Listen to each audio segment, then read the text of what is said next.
As notícias na ERTE, edição de António Feliciano. A Polícia Judiciária, através do Departamento de Investigação Criminal de Leiria, deteve na cidade de Orem um homem indiciado pelo crime de homicídio na forma tentada, praticado através da utilização de arma branca no passado 4 de julho e que vitimou um outro de 45 anos. A detenção ocorreu no âmbito de uma operação policial para cumprimento de mandados de busca domiciliária e a viatura e ainda um mandado de detenção fora de flagrante delito que permitiram a recolha de prova que indicia fortemente o detido pela prática do crime. Os factos, à data comunicados à PJ, foram o culminar de uma relação conflituosa entre ambos. A vítima sofreu diversas agressões físicas que lhe provocaram distintas lesões, entre elas a fratura da mandíbula e lesões cortoperfurantes na zona da face, crânio e mãos. Estas últimas, lesões de defesa, reforça em comunicado a PJ leiriense. Maria da Graça Carvalho, Ministra do Ambiente, esteve de visita a Tomar e não teve dúvidas em considerar que a intervenção feita no Flecheiro, no que diz respeito à requalificação do Nabão, é um exemplo que deve ser repetido nos diversos pontos do país. A governante foi recebida pelo Presidente da Câmara, Hugo Cristóvão, assim como pelos vereadores eleitos pelo Partido Socialista, para além de Hugo Costa, Presidente da Assembleia Municipal de Tomar, numa comitiva que contou ainda com as presenças do Secretário de Estado do Ambiente, Emílio Sousa, e de Pimenta Machado, vice-presidente da Agência Portuguesa do Ambiente. O grupo percorreu todo o novo espaço do Flecheiro, com particular atenção para o Nabão. No total, recorde, esteve em causa o investimento de 2,5 milhões de euros, intervenção que ainda tem por concluir cerca de 10% da obra, em virtude de um diferendo que obrigou a que o município avançasse para a expropriação de um terreno ali situado. Mas, para já, o principal está feito, com a salvaguarda do Nabão como objetivo prioritário. O período de intervenções decorreu na central elétrica do complexo da Levada, altura em que Hugo Cristóvão, Presidente da Câmara de Tomar, não hesitou em falar de uma obra esperada há décadas pela comunidade, recordando que para chegar à realidade atual foi necessário muito trabalho. Para nós, tomarenses, é de facto uma obra que diz muito, porque era uma obra muito ansiada ao longo das últimas décadas. E portanto, para vos falar da obra, e bem sei que o enfoque, nomeadamente da APA e da Sra. Ministra, tem a ver com a obra em si e com aquilo que ela também representa, nomeadamente neste nosso combate coletivo aos efeitos das alterações climáticas e àquilo que, nomeadamente no nosso caso, o Nabão pode produzir de algum estrago quando naqueles anos, mais esporádicos possa trazer consigo mais água do que aquilo que é o habitual, mas, e portanto esse é o enfoque naturalmente da obra, mas é preciso dizer, para chegarmos a esta obra houve naturalmente muito trabalho anterior e que na verdade para nós foi até mais difícil ou pelo menos mais moroso. Hoje, no sítio onde estamos, como dizia há pouco, podemos dizer que se remontarmos aliás ao tempo dos Templários, esta zona onde estamos foi a primeira zona industrial do nosso concelho, da nossa cidade, mas a zona industrial do século XX é aquele espaço que nós visitamos, o que chamamos o Flecheiro. E, enfim, nos finais do século, início aquela zona foi-se degradando e, portanto, quando iniciámos este trabalho, era uma zona, um vasto território da nossa cidade, para uma cidade da nossa dimensão, tem efetivamente um impacto muito grande, aquela área, e, portanto, era uma zona muito degradada, de edifícios devolutos, edifícios em ruínas, e, para além disso, como pelo menos nós tomarenses bem sabemos, uma zona onde vivia um conjunto de 250 de pessoas em habitações precárias, em barracas, e que aí viviam há perto de meio século. E, portanto, urgia resolver essa questão social, desde logo, porque também sem a resolver não era possível avançar para aquilo que, no fundo, nós desejamos, que é, como muitas vezes se diz, devolver o rio às pessoas, neste caso, devolver o rio aos tomarenses. A Ministra do Ambiente fechou então este período de intervenções. Maria da Graça Carvalho falou de um momento histórico com uma obra que serve às populações. A governante considerou então que a intervenção realizada no Flecheiro é um exemplo. Este projeto está muito na linha de uma lei recentemente aprovada, em junho deste ano, que é a Lei Europeia do Restauro da Natureza, e antecedeu essa lei europeia, portanto foi precursor destas ideias europeias de devolver os rios, devolver o solo, devolver os ecossistemas à natureza. É uma lei exigente, mas bem fundamentada, através da qual vamos ter metas vinculativas para fazer intervenções do tipo daquelas que visitámos hoje. Designadamente, vamos ter que fazer uma intervenção em cerca de 500 km de rios. Os projetos que já estão a decorrer e financiados ou pelo Fundo Ambiental ou outros fundos do Ministério do Ambiente e acompanhados pela APA, já temos um conjunto de projetos que totalizam cerca de 300 km de rios e afluentes e, portanto, não vai ser difícil chegar a esta meta de 500 km. Parabéns à cidade de Tomar pelo exemplo que espero ver repetido nos diversos pontos do país. Presidente, ao Sr. Presidente da Câmara e a todos que consigo colaboram e a todos que estiveram envolvidos neste projeto.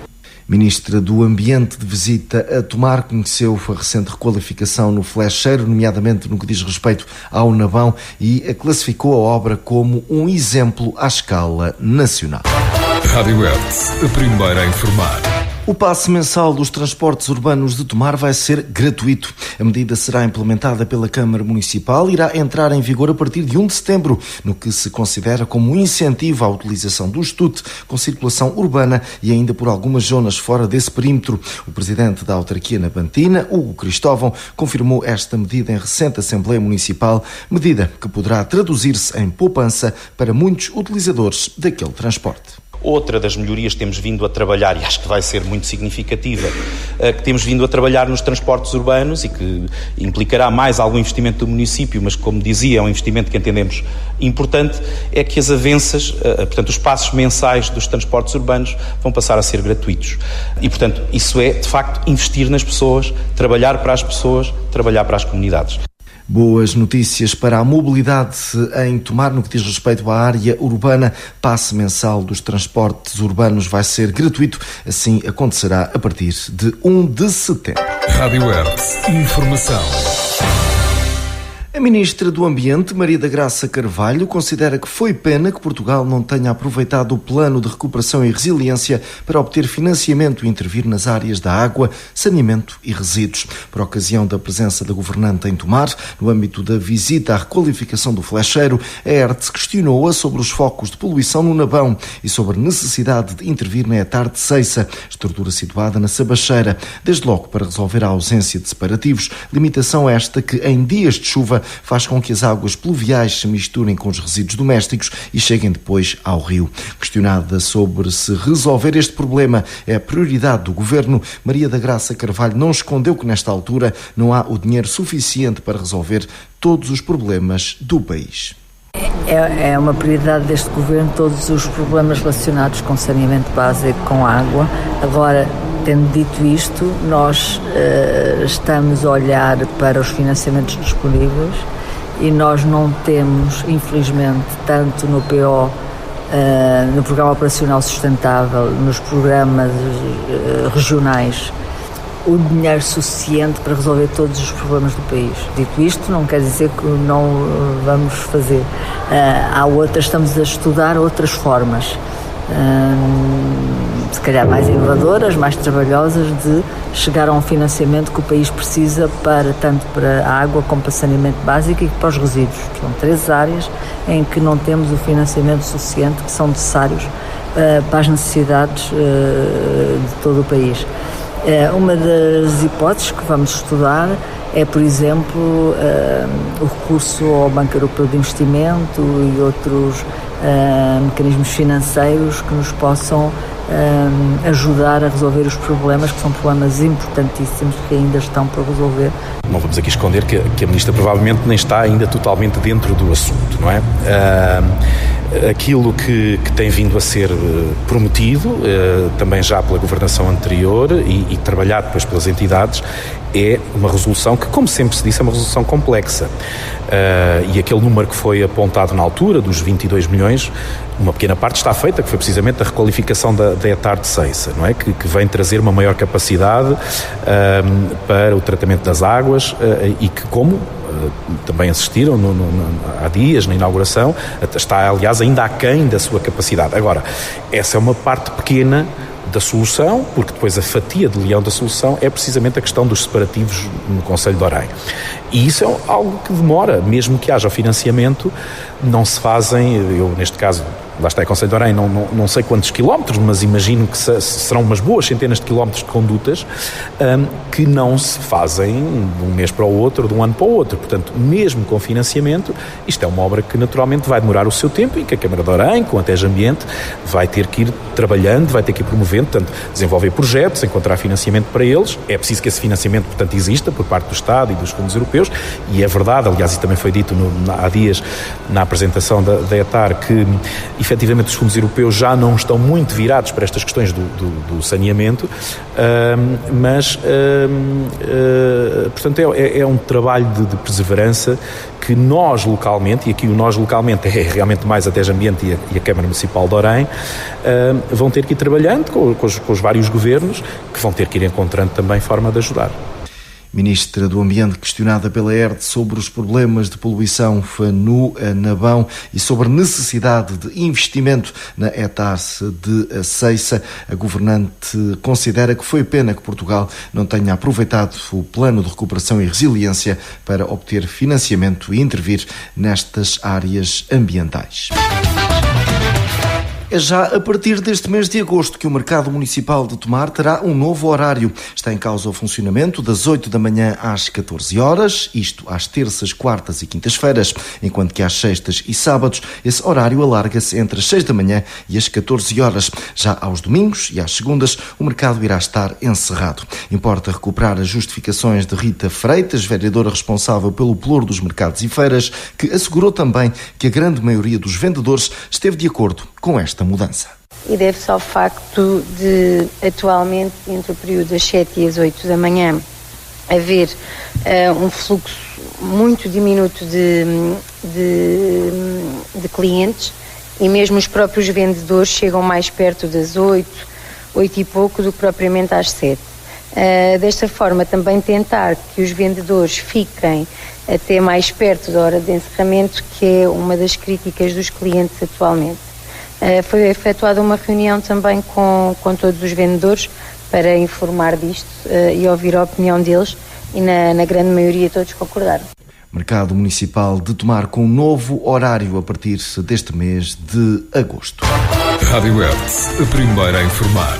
Até 2 de agosto estão abertas as inscrições para 2 postos de trabalho da carreira de assistente operacional em regime de oferta de emprego por mobilidade no Comando Distrital de Santarém da Polícia de Segurança Pública, sendo que um dos admitidos irá prestar serviço na Divisão Policial de Tomar, enquanto o outro será encaminhado para o Núcleo de Logística de Santarém. Um dos requisitos da candidatura para esta oferta de emprego por mobilidade interna é ter relação jurídica de contrato de trabalho em funções públicas. Os candidatos devem enviar, dentro do prazo estipulado no aviso, um requerimento que não existe modelo pré-definido, no qual incluam a declaração de vínculo contratual, a categoria e posicionamento remuneratório, certificado de habilitações, currículo e certificados de formação profissional. Este requerimento deve ser enviado para a morada do comando da PSP de Santarém, Campo Sá da Bandeira, sem número, 2135, código postal Santarém, ou então para o e-mail nrh.santarém@psp.pt. Caso tenha alguma dúvida, então não hesite em contactar o número 243075700. Rádio Hertz, informação.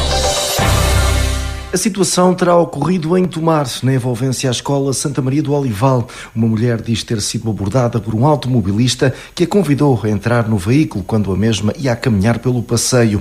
A denunciante recorreu às redes sociais para deixar um alerta para que outras mulheres tenham cuidado se forem alvo deste género de abordagens. Entretanto, a ERTS procurou fundamentar esta denúncia e obteve a confirmação de fonte oficial do Comando Distrital de Santarém da Polícia de Segurança Pública de que, efetivamente, foi apresentada queixa na Divisão Policial de Tomar nesta terça-feira, 30 de julho, um dia após a ocorrência. A mesma fonte adiantou-nos que, para já, não há dados mais concretos sobre a situação, ainda que fique o alerta para eventuais episódios futuros.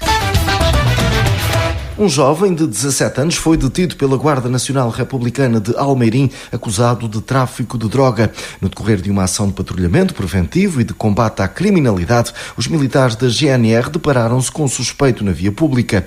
Mal se deparou com a presença das autoridades, colocou-se em fuga, mas acabou por ser localizado e fiscalizado, tendo-lhe sido realizada uma revista sumária, no decorrer da qual foi possível apurar que o mesmo se encontrava na posse de 200 doses de haxixe. O detido foi constituído arguido e os factos foram comunicados ao Tribunal Judicial de Almeirim.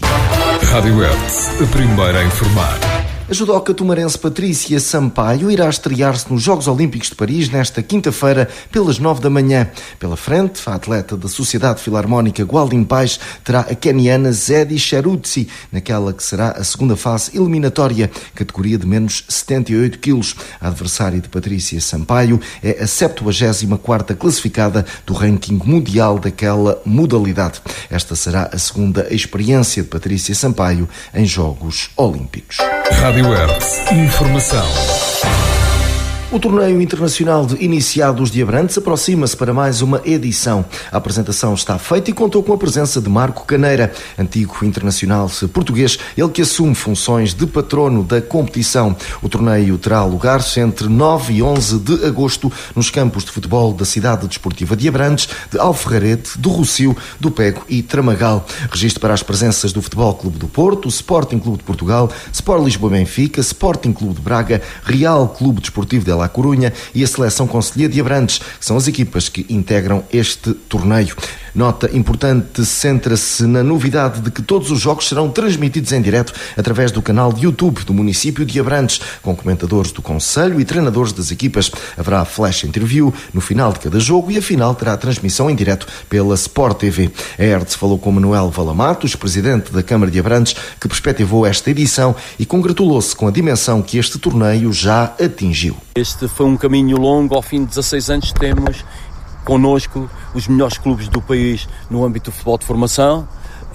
Temos inclusivamente a participação de equipas estrangeiras de Espanha, e é isso que queremos considerar para as próximas edições: aumentar o número de equipas e o processo de internacionalização ser mais robusto, conseguindo ter mais equipas, obviamente, neste torneio.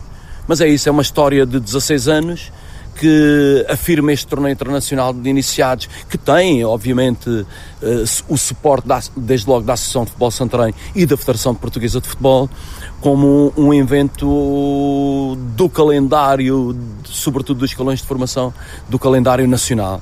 E estamos muito convictos que, ao fim de 16 anos, temos uma presença consolidada enquanto evento desportivo do futebol de formação, e acreditamos que essa base nos vai permitir nos próximos anos ter um torneio absolutamente extraordinário, com um maior grau de complexidade e com esse cariz de internacionalidade mais vincado. É isso que estamos à espera. E obviamente que desejamos que esta edição também confirme precisamente esta capacidade organizativa e que responda, obviamente, ao interesse dos clubes, também no âmbito da sua preparação para as competições que aí se avizinham. Torneio Internacional de Iniciados de Abrantes está apresentado, será entre 9 e 11 de agosto e há um cartaz de luxo. Vamos agora avançar para a nota do dia, hoje com Alexandre Horta. O desejo dos governantes em realizar obra preenche uma grande fatia dos orçamentos públicos, porque as populações assim o exigem. O desafio que se coloca a quem executa e decide é que essas obras sejam colocadas ao serviço das pessoas e em condições seguras de utilização. Por esse país fora, existem variedíssimos exemplos de obras que, apesar de terem sido concluídas, ainda não cumprem a função para a qual foram desenhadas. A obra é importante, mas dar-lhe vida é essencial para que o dispêndio económico tenha retorno e as populações usufruam. Em Tomar, nos últimos anos tiveram lugar algumas obras que mudaram localmente a fisionomia da cidade. Concorde-se ou não, essas obras são concluídas, ou em fase disso, e mudaram os locais onde estão implementadas. Falta realmente estar integralmente ao serviço dos tomarenses e mostrarem-se seguras. Posso dar 2 exemplos onde a utilização não existe ou é deficitária e outro que, embora ainda não terminado, a sua vasta área, a sua localização e a sua geometria indiciam a possibilidade futura de alguns problemas. A saber, o Fórum Célio, onde ainda está por ser implementada a segunda fase do projeto, que consiste na musealização da estrutura, tendo em vista a criação do Centro Interpretativo da Romanização. Para esta segunda e importante fase, o atual Executivo da Câmara não se compromete com qualquer data para a sua realização. A várzea grande, tal como já referi anteriormente neste espaço, pode comportar eventos que noutros locais da cidade criam pressão negativa por utilização excessiva. Por outro lado, embora sendo certo que é um espaço sem sombras e sem pontos de água para a utilização na época estival, poderia ter mais aproveitamento. Finalmente, o Flecheiro. É um espaço completamente reconvertido e devolvido à cidade. Aquele que se quer que venha a ser o grande espaço verde da cidade, mas que, em minha opinião, deverá ter algumas situações devidamente salvaguardadas. Não estando ainda a obra terminada, embora parte dela aberta ao público, não se sabem alguns pormenores sobre a sua conclusão. De qualquer forma, as condições físicas do parque poderão potenciar a existência de alguns problemas que deverão ser tidos em conta. O recente episódio de vandalização de alguns equipamentos é apenas um exemplo. Não querendo ser pessimista, há que calcular situações menos lícitas que possam ocorrer, principalmente em zonas mais recônditas. Situações do género, infelizmente, ocorrem em parques em diversas cidades do nosso país. Sendo, como já afirmei, um vasto espaço com algumas zonas menos visíveis, seria muito importante a implementação de um sistema de videovigilância que contribua para a sensação de segurança dos utilizadores. Alexandre Horta aqui com a sua nota do dia. Rádio Hertz, informação. Está finalizado mais este espaço de notícias. Continue connosco. Estas e outras notícias em radiohertz.pt.